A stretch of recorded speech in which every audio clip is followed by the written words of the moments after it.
On Asia Down Under today, a journey of self-discovery. Asian Kiwi journalists Kim Webby and Jason Moon head off to China to trace their Chinese roots. Young boy! Young boy!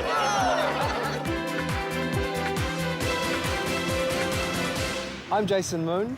And I'm Kim Webby, and this week we're bringing you a different episode of Asia Down Under. Well, we're different. Well, yeah, we're both Chinese, but the difference is that you grew up in your Chinese culture, and I didn't have that upbringing. So this is our story about going back to our ancestral villages in Guangzhou, which is in the southern part of China. It was all shot on a shoestring. I filmed him. And I filmed her. And sometimes we even had to top and tail in the same bed. Which was nothing compared to what our ancestors went through to come to New Zealand. So this is their story about coming here and our story about going back.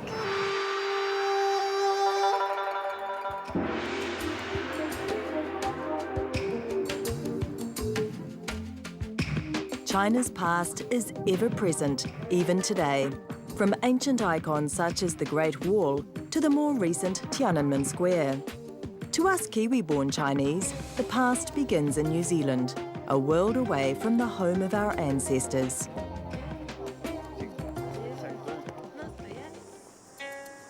At ports like this in Wellington, Auckland and Dunedin, early Chinese settlers first came to New Zealand nearly 150 years ago. And Wellington is where our story begins.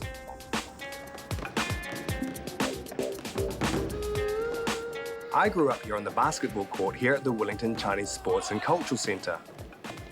I'm 100% Kiwi Chinese.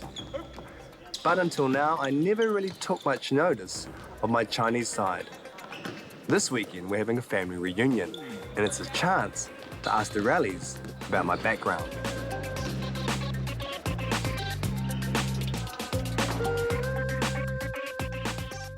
This is your grandmother. These were taken in Canton, China.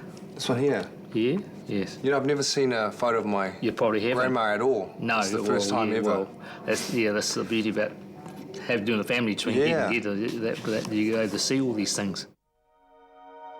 For me, everything is a first. First time I've been to my Chinese father's grave. He passed away nearly a decade ago, and I met him only once, nearly 2 decades ago. I grew up with my European mother's family. My Chinese side was an exotic mystery, and some mystery will remain.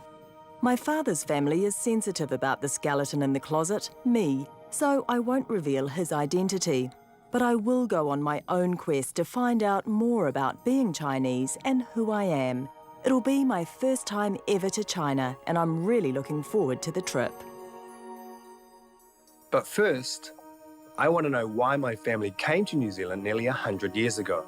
They look at New Zealand as they call it a golden hill because it's always a chance and opportunity to make a good living and to have a good life. Uncle Charlie is 80 and the last living link back to China. He was brought to New Zealand by my great-grandfather. I came over here in September 1937. And I was 7-year-old. And my brother had brought me out, and all the others were crying to miss their mother. I was one of the stupid ones, just came as a dopey as they come, and just walk away, and I left my mother and my father away. Uncle Charlie never saw his parents again. In Wellington, he joined his older brother and other relations. And as you call them, they're hawkers, and they sell fruit and produce, and they travel from door to door, and it's a hardship living, and they carry approximately about from 80 to 100 kilograms between the 2 baskets, and carry all around this area to sell day to day. But then they lived... They lived behind the shop, and in those early days, there were 9 of us sleeping in one room. And that room is we on the bunks, and I was the youngest one. I was sleeping right in the middle of all these men, and they look after me like a real lost son. My own childhood was very different. The kitchen was the hub of family life. And this is Uncle Charlie's great niece, my mum, Ruby. Hey, so who taught you how to cook? Well, my mother and my grandmother, because we cook for 13 every night. Do you think your life is different from ours? Well, yes, of course, there is a difference. We had to work a lot harder nowadays. We didn't have a chance to get the education that you guys had. We mainly did fruit shop work and dairy work. We worked long hours.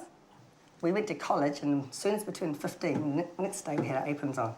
Had to work in the family business. It was pretty tough going back then, or was it just the thing that you Well, all did? it wasn't tough going, it's just a thing that we had to do. We didn't think anything of it, we just did it.